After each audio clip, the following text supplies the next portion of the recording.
Mais d'abord, on va s'intéresser à ce qui s'est passé à Salzbourg. C'était il y a 50 ans.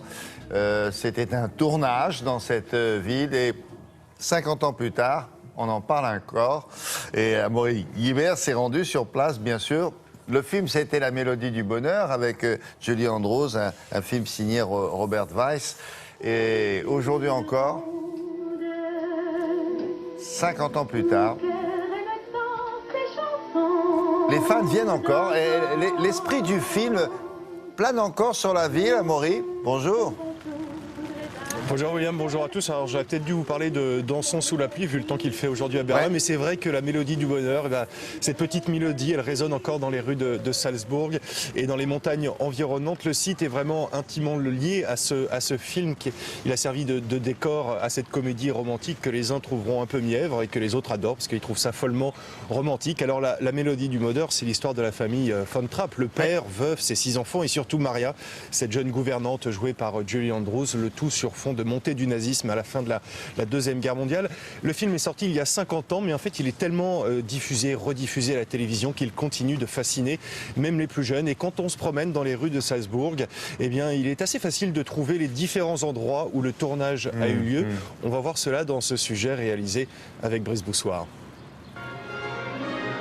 Ces quelques notes ont transporté le monde.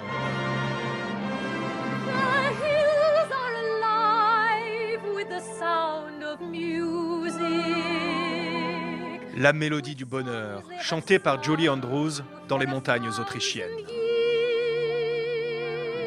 50 ans plus tard, elle résonne toujours à Salzbourg où le film a été tourné.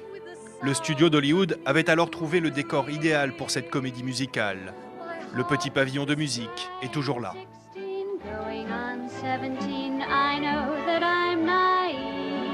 Et surtout le château, la résidence de la famille Von Trapp, devenue depuis quelques années un lieu de pèlerinage pour tous les amoureux du film. À Salzbourg, de nombreuses agences profitent du film. Nous avons eu de la chance, le propriétaire était marié à une Américaine. Il connaissait le film et il s'est dit « je peux gagner de l'argent avec ça ». C'est comme ça que les visites ont commencé en 1976. Depuis, les visiteurs viennent de partout pour parcourir ces lieux. De partout, mais rarement des environs.